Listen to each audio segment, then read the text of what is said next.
Today, it's our economic update for June.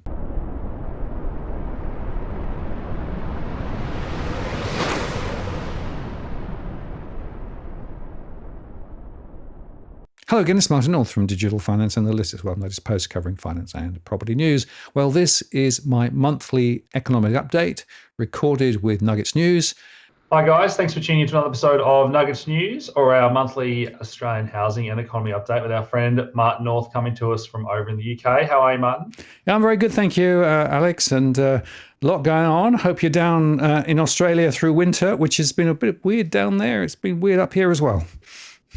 Yeah, it's been pretty good in Tassie, still doing lots of bushwalking and that type of thing. But I wanted to start off with, a bit of a rant today. I'll share a few ideas and ask you for your opinion, because every week we kind of say every month we say how interesting the world is and what's happening, and we're heading into these elections.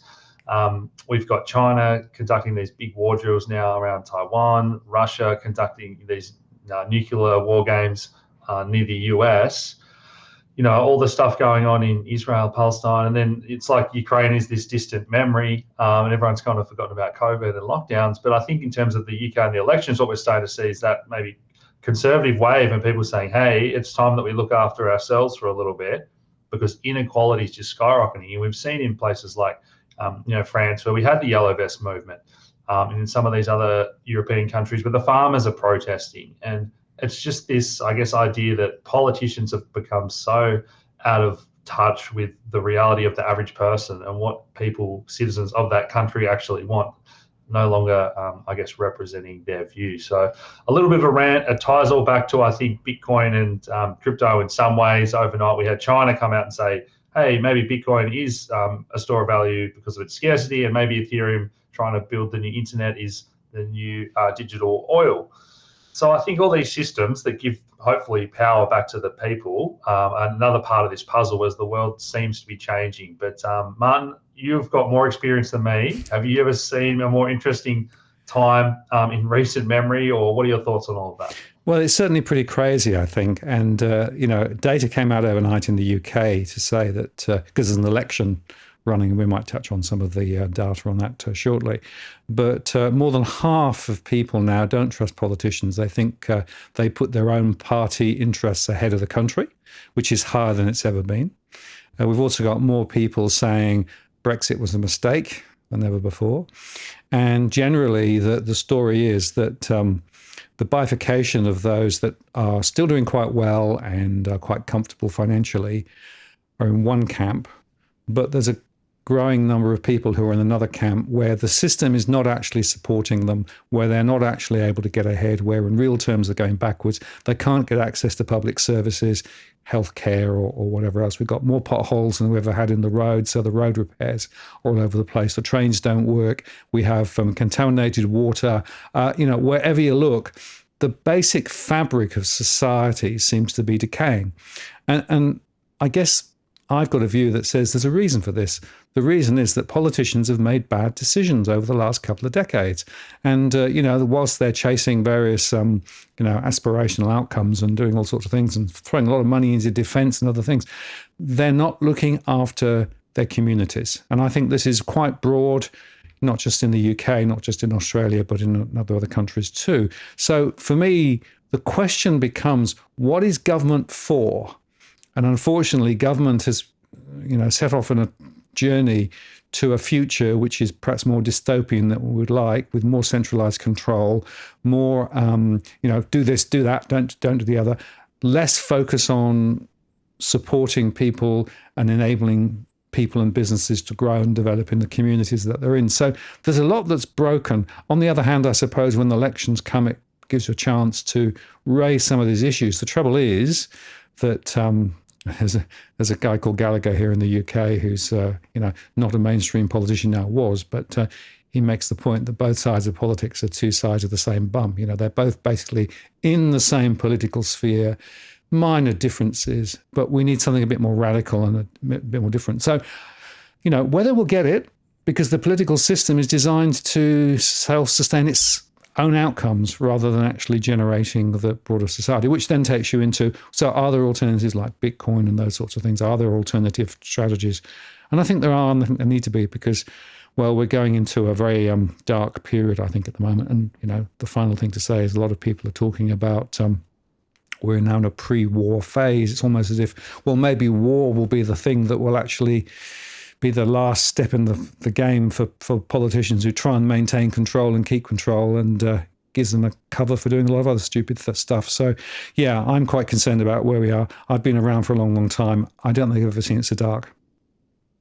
When all else fails, go to war, I think is the old saying, isn't it, Martin? So, yeah. Unfortunately.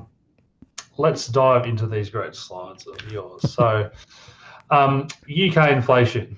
Yeah, so there was a very, very interesting little piece here. This is actually a screenshot from Sky News, because inflation came in at 2.3%, and Rishi Sunak used that to say, right, let's go to the election because inflation is normalised, right? But you only have to look back to 2021. Real prices have gone up at least 20%, and that's on the official numbers. Now, you could apply this same chart to Australia or Canada or wherever else you want to look. The truth is that the costs of living are way higher, and whilst they might be coming back a little, but they're using this as a screen to try and actually get people to vote for them. Now, in fact, what will happen is that inflation will go up again later in the year because it's a set of the base effects. But this is misdirection on a grand scheme.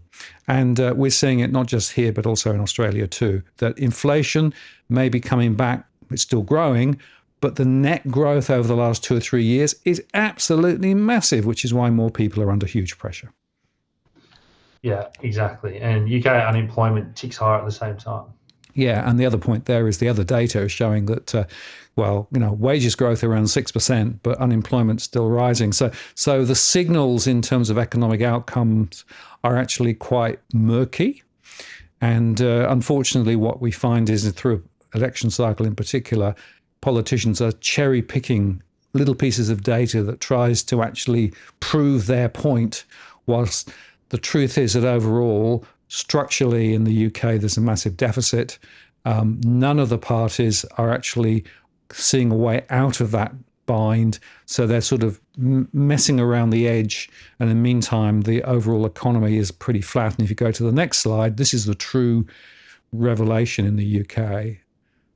UK has had lost decades on a per capita GDP growth perspective. In other words, in real terms, if you go back to 2008 onwards, households on average in Australia and in the UK and pretty much wherever else you look, gone sideways. And this is the truth. This is why so many people are actually now feeling it, because effectively the economy isn't working for ordinary people. Yeah, exactly. So one of the big debates has been whether or not we're going to have a second round of inflation and if we're actually going to get cuts or hikes are going to be next. So it's interesting we've started to see Canada and some of these other countries actually cut heading into that, election time. Yeah, well, we just touched on Canada because they did actually cut to 4.75%. Now, they lifted rates a lot higher, and they started seeing unemployment rise quite substantially. The key indicators of inflation, as you can see there on the right, have started to come back. So Canada has started to cut, although there's not necessarily a whole series of cuts planned. It probably is going to be one, and then we'll see what happens. So they're data dependent. But the next slide also shows that from a GDP per capita basis, and for me, this lens is the most critical. This is, what is it like for real people in terms of the economy, right? And in fact, you can see there that Canada is, living standards are some of the weakest compared with some of the others there. And the other way to think about it, if you look at Canada's real disposable income versus property prices, you can see just how skewed the property sector is. So there's, again, another signal of a broken economy is when house prices run way ahead of people's real income. And guess what? That's exactly the same in Australia too. So what we're seeing here is, whilst there's a little bit of a turn, and Canada's the first G7 to move, it doesn't signal necessarily everybody else is going to follow. And just compared to Australia, like you said, we didn't raise rates anywhere near as high. So maybe they've got that freedom to cut a little bit and whatnot, whereas we still don't, which we'll get to in a second. Absolutely, yeah. So I'm afraid the Australian story is quite different. The inflation number is a lot higher in Australia. The unemployment's a bit lower in Australia. But as we'll see, there's no headroom at the moment to cut rates. But the ECB did, and in fact, they cut rates to 3.75%. But despite the fact that inflation reported higher just beforehand. So, I mean, what? So, and it's interesting now that Lagarde is basically saying there's a long way to go before inflation is defeated. We have to be vigilant. We're going to watch the data. It doesn't necessarily mean they're actually going to cut again ahead either. This is almost that they were sort of talked themselves over the last 6 months or so into cutting now, despite the fact that the data doesn't necessarily warrant it. So this is a nutty decision, and we'll be interested to see what happens post that. And in fact, other issues in Eurozone, we've had the French going to an election now because the right wing has basically taken a stronger stand across Europe. So the French president is trying to actually counter that. Not surprisingly, then the market's got quite a lot weaker because of that as well. So we've got a lot of uncertainty in the Eurozone. And of course, you mentioned Ukraine. The Ukraine conflict still rumbles on. The official reporting of what's going on is probably understating the negative impact on Ukraine. And the story here is that there's a lot more to play out. And also, we've seen that gas prices have started to rise again. So that could be another inflationary force coming down the tubes. Absolutely. Plenty happening in Europe, but over to the US now, and we've got the Fed rate decision tonight. Yeah, that's right. So there's a CPI report and a Fed decision coming out later today, but the data has been conflicting. So on some measures, things are a little bit weaker, but then the non-farm payroll came out at the end of last week with a huge spike, 272,000. And there's another report that came out from the Fed that said that household wealth had grown dramatically in the first quarter. Guess what? That's because of house price growth, but very importantly, share wealth has grown, and those sorts of things. So we've got really conflicting signals. I don't think that the Fed is going to cut rates when they actually next meet. I think that they are going to say we'll have to be data dependent because there's still a surge of higher inflation than they expected. That hasn't really changed. So once again, the question we've really got to ask ourselves is, are central banks who are just using the rear view mirror to try and actually decide policy doing the right thing? Are they misreading the data? Is the data being skewed because, for example, employment data is being misrepresented? I think it probably is. Bunch of questions. So the truth is that the inflation battle and the central bank interventions are not over. And therefore, going back to the top of the show, do we think they know what they're doing? I have the view that they probably don't. And by the way, I had a long chat with Steve Keen on my show last night, live show. And Steve and I discussed why it is that central bankers are making bad decisions. The truth is they're economists, and the economists don't understand how the economy works. So that's one of the reasons why we're getting bad decisions. Yeah, I've been a long time fan of Steve Keen's work as well. So I might chat a bit more of that after we finish, Mark. But next up, the US unrealized losses hang heavy. And this is something I think we've both talked about a lot. These banks holding all these bonds to maturity are sitting on huge losses now. Yeah, absolutely. And the interesting observation here is that now the size of those losses are continuing to grow, held to maturity securities and available for sale securities as well. PIMCO came out with a warning of more regional bank failures, and the regional banks trading now below their weekly support levels. This is something we're going to see, I think, playing out. The longer that rates are higher, the more that bonds are actually, pricing very differently from where they were. It means there are lots of losses. Those losses ultimately will have to be realized. And by the way, the Federal Reserve also has massive losses on its books as well because it's holding a lot of bonds too. So, a lot of stupidity. And in fact, a lot of central banks are in negative territory as well as a lot of regional banks. A lot of the regional banks in the US, though, is where I think the action will be. And there was also a report that came out that said that commercial real estate is now starting to bite as well. And that's another impact, particularly in the regional, and there's more than 500 regional banks in the US, of which many are now heavily exposed. Watch this space for more negative news, I think. All right. So, US debt continues to rise steeply, but this is actually the debt maturing within a year. Yeah, and this is quite important, right? Because they're still pumping the bond markets. And in fact, there were issuances this week, which actually went quite well. But I just wanted to highlight that over the next year or so, there's a record $9.3 trillion of US debt maturing and going to have to be replaced. So they've got this debt machine. So whilst the Federal Reserve might be dialing back its balance sheet and holding interest rates high to try and actually sort of dampen the economy a little bit, the Treasury in the US is still pumping like mad and is still going to print more. And in fact, the total US debt is never been higher. And of course, that's up to an election. The question is whether the other side, if they win, will actually change that. Probably not. The question is who are going to buy these bonds, and that could well lift rates into the medium term simply because of the supply and demand drivers. All right, and looking quickly at the stock market in the US. I chuckle because, of course, the market at the top line, this is the S&P 500, is still doing pretty well, keep touching new highs.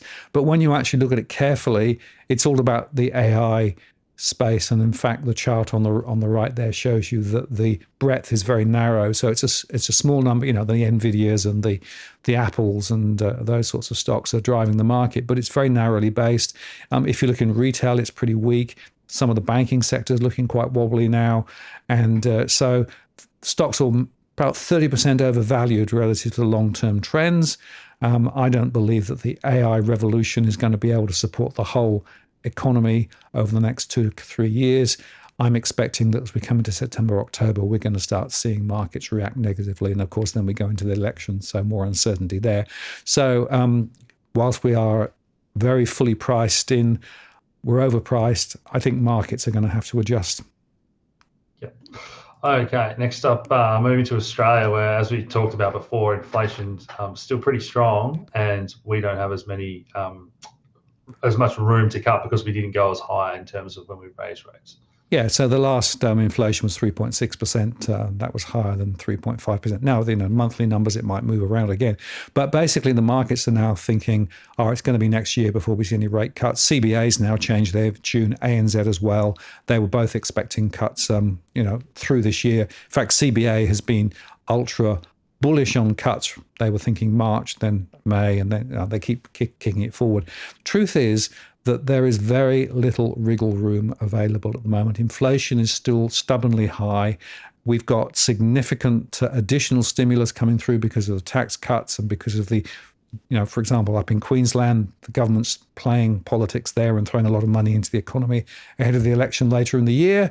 That's going to be inflationary. So wherever you look, the inflationary forces are still pretty strong. A lot of it's services related, a lot of it's wage related.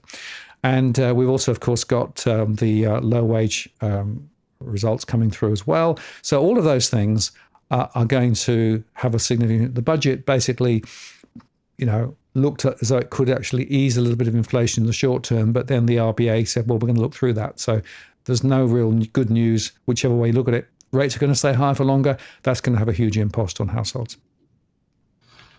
Yeah, and next up, Australian GDP just ticking higher and avoiding that negative print. Absolutely. So, we've seen it really, really low. The latest data, by the way, from the UK came out, and that was flat for the month, having been slightly higher last quarter. So GDP is still a problem. And this is total GDP. This is, the number, not the GDP per capita. But if you go to the GDP per capita on the next slide, you can see that that's actually gone really, really negative. It's down 2% or so, 0.4% down in the month. But then Bullock gave evidence in front of Parliament saying that the GDP per capita is not really that important. Well, I would argue, no, she's wrong. The GDP per capita is probably the most important measure that we can have because it tells you the true impact on real households.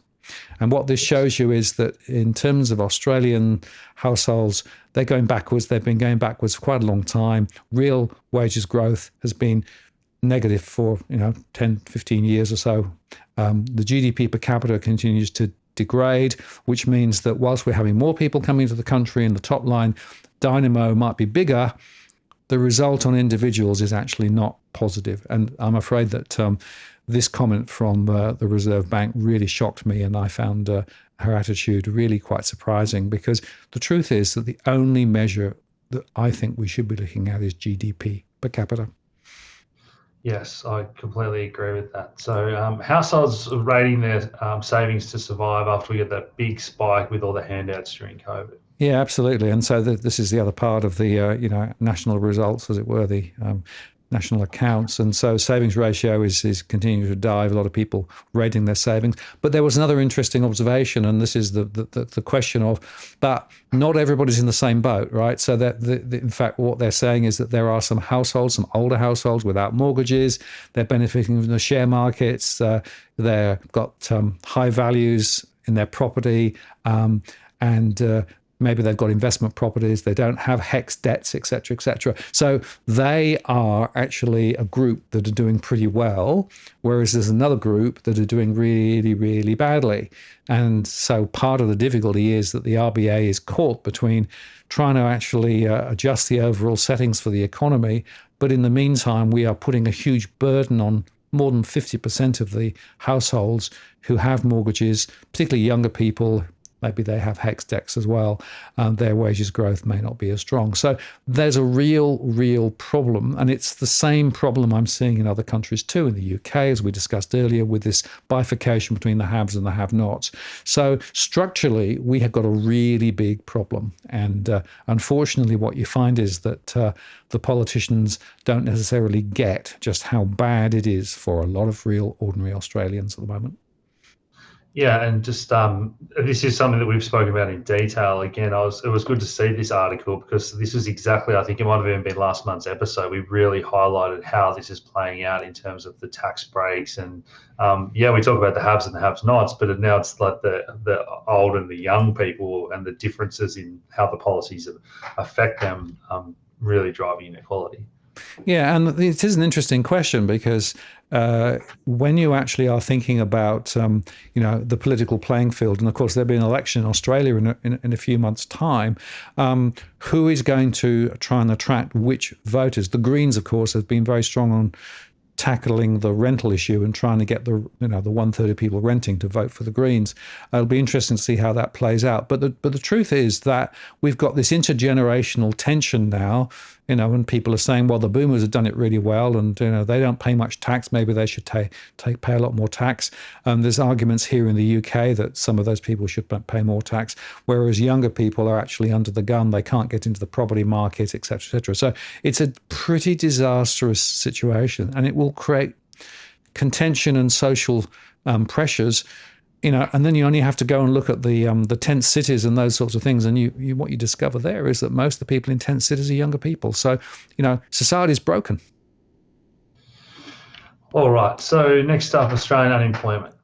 Yeah, this is just to show you that the growth is weaker. This is one way of looking at it. But interestingly, despite the unemployment rate going up slightly, the jobs availability going down, there's another interesting data point on the next slide that shows you that more people are still having multiple jobs. So to try and get by, more people are doing gig second jobs, third jobs, fourth jobs. I see it in my surveys, and that's having a huge impact.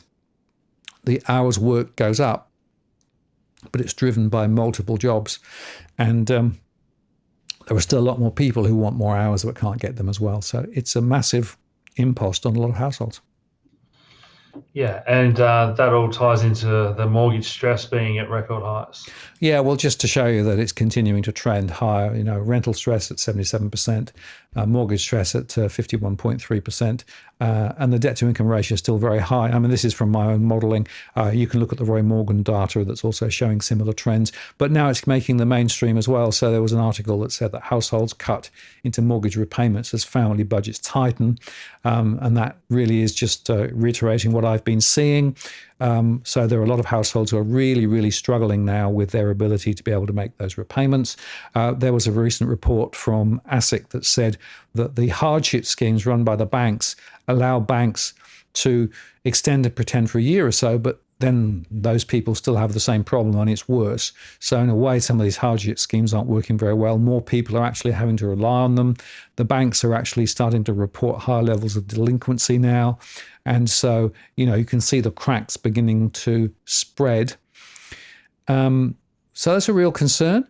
And that translates into this other article, which is quite interesting, that says that rising house prices and mortgage stress sparks short-term resale. So there's been a real uptick in people having to sell. So once you go through that year of hardship, you then have to sell. And there are some significant statistics here in proportions of repeat sales.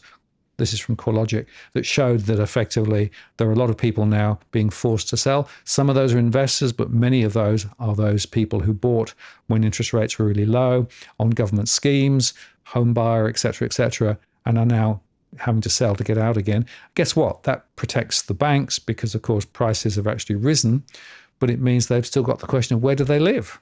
And so it's creating huge pressure. And I'm afraid that those slides together really just underscore what I've been reporting and seeing in my stress surveys for a long, long time. But now the mainstream are beginning to wake up to it. Yes. And in the business sector within Australia, we've got weaker profits as well. Yeah, exactly right. So again, it's spilling over. I see it in my business surveys too, that business confidence slipped back into negative territory.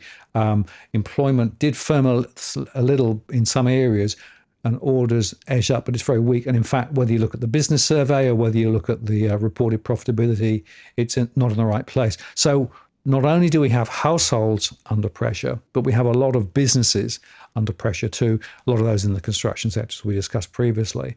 And so economically speaking, the only reason why GDP was as strong as it was because of massive government spending. So government spending is very, very high at the moment. It's supporting effectively a very weak economy.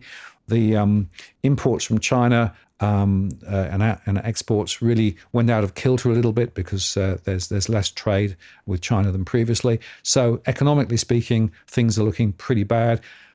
Remember that the economy is meant to support households and businesses, and I would argue that neither are being supported adequately at the moment, so the policies are all over the place. And next up, so migration is something we've been talking about a lot, and it's topical in the elections all over the world. But this graph really surprised me when I saw this slide, Martin. So back in the 80s and 90s, when it was 20 or 30% of that proportion of population growth from migration, now at 83%. So this is from Tarek Brooker, and he's done some quite amazing research here that shows that if you think about new housing demand, 83% of it is coming from migration, right? Never been higher. And, we've had very strong migration. You know that politicians are now lip servicing, we're going to get it down, et cetera, although whether they will is another interesting factor. So the fact of the matter is, one of the reasons why the housing market is so out of kilter is because of massively high migration, whether you go into the rental sector or whether you go into buy. And so unless you dial back migration, you're never going to be able to solve the housing thing. And the next slide is the other thing that Tarek's been looking at. We're actually building relatively more homes per 100,000 people than almost any other country. You can look at it in Australia, Canada, the US, and the UK. So we are building massive amounts. And guess what? We have 5.2% of our population working in the construction sector, right? So it's not like we're not doing stuff. It's just that we're not building enough stuff to meet the demand because of the high migration. And I think this is a very important point because we know from recent data that there's a lot of half-finished properties, and they can't finish them because they can't get the labor and they can't get the parts to finish the properties. We also know that a lot of construction sector workers are being sucked into public projects rather than into the housing sector as well. So there are massive, massive issues here. And so the building approvals is way down. And this was a stunning revelation, right? It's not that we're not building. We're building massively more. It's just we're not building enough. Crazy stuff. So next up, we have seen a bit of an influx of investors back into the housing market. Well, I think this is the other point. So whilst a lot of first-time buyers can't get in because the borrowing power is down dramatically, investors are rushing back into the market in 2 years or so. Housing credit growth is down a little bit, but if you look at the more recent statistics, you can see there's been a significant uptick, particularly in investor lending. And it's interesting that a lot of those investors are now buying down the market. In other words, in the same area of the market as first-time buyers who aspire to buy.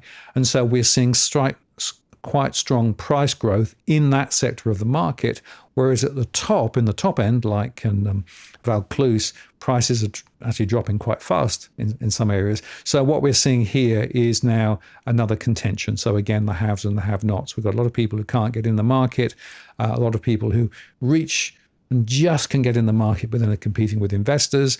We've got a lot of investors who are still thinking it's a good time to buy, particularly where there are forced sales. And so, again, it's another market mess. And in the meantime, credit growth continues to be very, very strong, which means it could well drive more prices higher ahead. All right.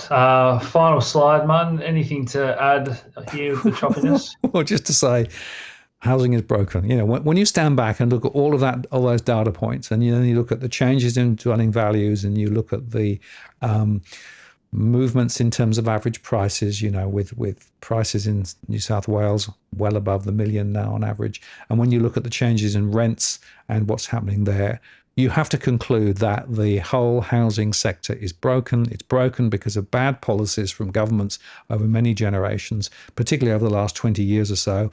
But the implications for ordinary Australians trying to find somewhere to live is huge. We're seeing these contentions between investors and first-time buyers, where first-time buyers are losing out.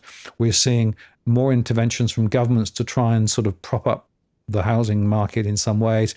The 1.2 million aspirational properties from Albo won't get built. We can't find a way of building them. And so it's an absolute mess, but it's a mess that has been deliberately engineered and deliberately allowed to fester. And, you know, in terms of policies, there are things that could be done, but the fact of the matter is that politicians prefer to look the other way and blame everybody but themselves. The truth is, politics is broken as well. Yeah, hence our rant at the start. So really great episode. Guys, as always, the links to follow all Martin's work down below, and the links to follow all my socials as well. But hope you've enjoyed that one, and we'll see you again next month. Cheers, Martin. Cheers.